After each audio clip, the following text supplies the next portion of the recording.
ہم امام حسین کی عزاداری قرآن کے مطابق کرتے ہیں، ہم امام حسین کی عزاداری سنت پیغمبر کے مطابق کرتے ہیں۔ عجیب انداز ہے، ہم زندہ و جاوید کا ماتم نہیں کرتے۔ یہ مصرع بھی اگر بنا ہے تو اردو میں ہی بنا ہے۔ عرب نے کسی نے نہیں کہا کہ ہم زندہ و جاوید کا ماتم نہیں کرتے۔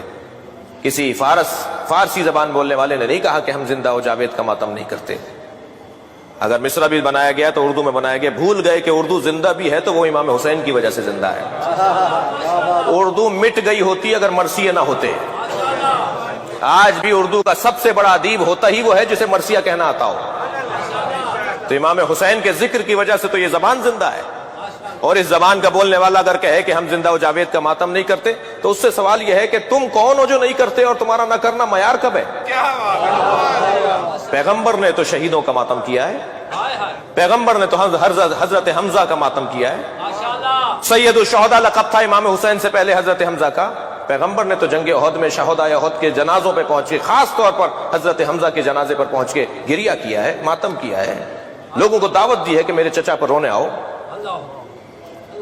حدیث کہتی ہے الاستیعاب الاصابہ، یہ اہل سنت کی صحابہ کرام پر لکھی گئی کتابیں ہیں جن میں صحابہ کرام کے احوال لکھے گئے ہیں۔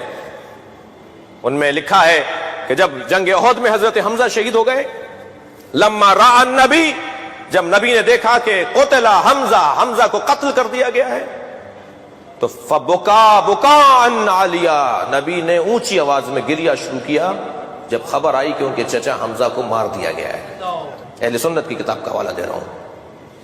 اور جب پہنچے ہیں سرکار لما را مسلبہ، جب نبی نے دیکھا کہ جنازے کی بے حرمتی بھی ہوئی ہے، دور سے خبر پہنچی تھی، جب جنازے پہ سرکار حضرت حمزہ کے جنازے پہ پہنچے تو حضرت نبی مکرم نے دیکھا کہ حمزہ کے جنازے کی بے حرمتی بھی ہے، ان کا سینہ چاک کر کے ان کا کلیجہ نکالا گیا ہے اور آپ کے کانوں کو بریدہ کیا گیا، آپ کی ناک کو بریدہ کیا گیا۔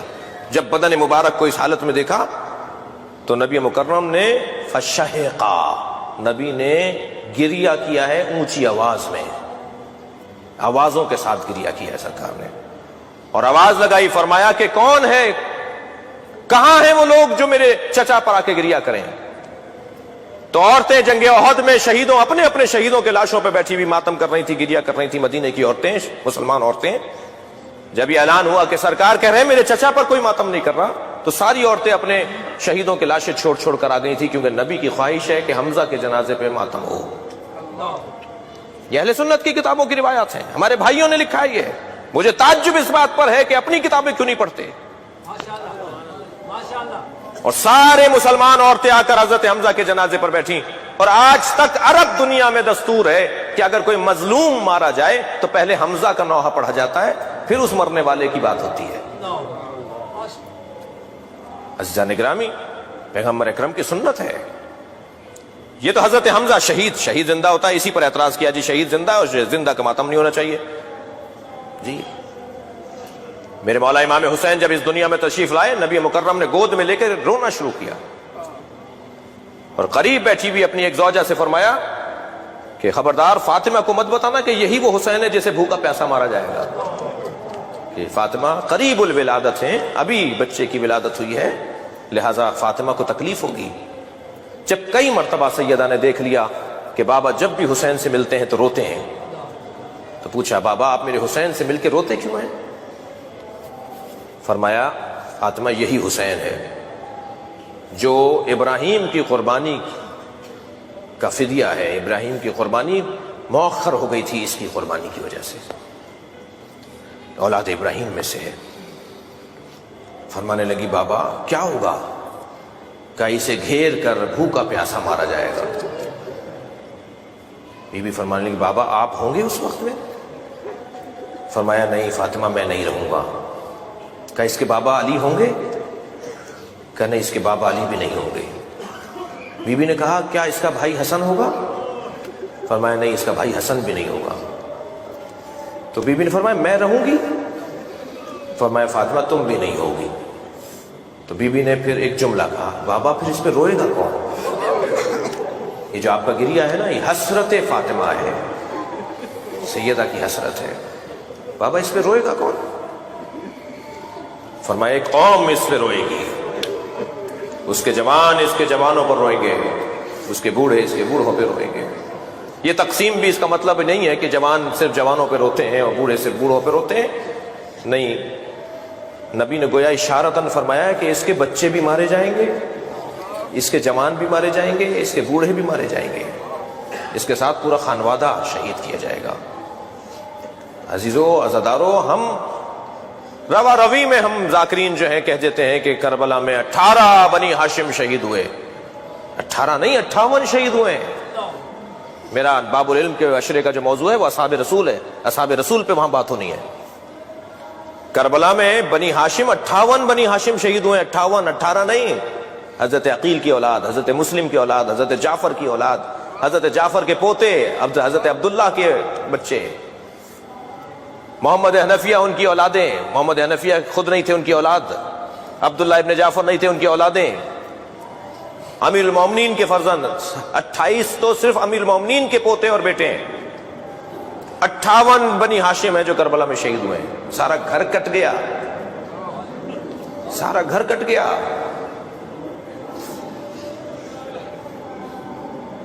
کیا ہوا ہے کربلا میں؟ یہ جو گریہ ہے، جو ماتم ہے، یہ جو عزاداری ہے، اس کے پیچھے اللہ کا ارادہ ہے۔ ہم کچھ نہیں کر رہے، ہم سے کروایا جا رہا ہے۔ ہمیں فخر اس بات پر ہے کہ ہم سے وہ کروایا جا رہا ہے کہ جو سیدہ کی تمنا ہے، جو اہل بیت کی خواہش ہے، جو نبی کی آرزو ہے۔ مجھے دلیل دینے دیجئے، ہمارے ہاں کوئی کام بھی بغیر قرآن اور سنت اور حدیث کے سے ہٹ کر نہیں ہے۔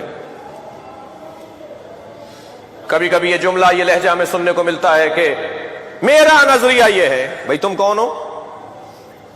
اس جملے کی اصلاح کریں۔ ہمارا کوئی نظریہ نہیں ہوتا، ہم ہے ہی نہیں کچھ، ہماری کوئی حیثیت ہی نہیں ہے، ہمارا کیا نظریہ ہوگا؟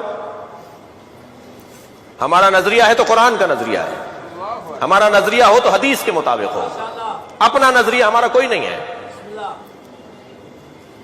قرآن ہمیں اجازت دیتا ہے، قرآن ہمیں حکم دیتا ہے، صرف اجازت نہیں، جواز کی بات نہیں ہے، حکم کی بات ہے۔ قرآن ہمیں حکم دیتا ہے کہ ایسا کرو۔ سورہ مبارکہ نساء، چند آیتیں سن لیجئے عزاداری کے اوپر۔ سورہ مبارکہ نساء، لا يحب اللہ الجہر بالسوء من القول الا من ظلم۔ اللہ کو اونچی آواز میں کوئی ایسی بات جو کسی کو ناگوار گزرے پسند نہیں ہے۔ آدھی آیت پڑھنے والے ہم بھی نہیں ہیں، آیت مکمل پڑھیں گے تو کوئی نتیجہ نکلے گا۔ لا يحب اللہ الجہر بالسوء من القول، اللہ کو اونچی آواز میں کوئی ایسی بات جو کسی کو ناگوار گزرے پسند نہیں ہے۔ الا من ظلم، مگر جس پہ ظلم ہوا ہے وہ اونچی آواز میں بات کرے، چاہے کسی کو ناگوار گزرے، اللہ کو پسند ہے۔ مظلوم کے حق میں بات کرنا یہ اللہ کو پسند ہے۔ طے کرو کائنات کا سب سے بڑا مظلوم کون ہے، طے کرو۔ شاعر مشرق مصور پاکستان نے اپنے 2 مصروں میں کہا کہ اللہ اللہ بائے بسم اللہ پدر، مانیے ذبح عظیم آمد پسر۔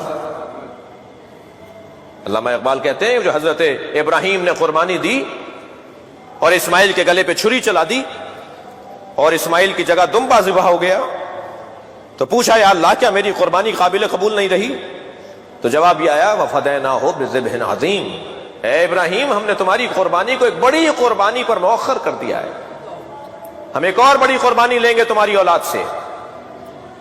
اس سے بڑی قربانی نہیں ہے قرآن کی روح سے، تاریخ کے مشاہدے سے، جسے قربانی کربلا کہا جاتا ہے۔ سب سے بڑا مظلوم تاریخ کا اگر کوئی ہے تو وہ امام حسین کا وجود ہے، اور قرآن کہہ رہا ہے کہ اللہ کو اونچی آواز میں بات کرنا صرف وہاں پسند ہے چاہے کسی کو برا لگ رہا ہو کہ جہاں مظلوم کے لیے تم بات کر رہے ہو۔ مظلوم حسین ابن علی، ایک دلیل۔ دوسری دلیل دوں، ذکر فإن الذکر تنفع المؤمنین، اے میرے حبیب بار بار دہراؤ، اس لیے کہ بار بار دہرانے سے مومنین کو فائدہ ہوتا ہے۔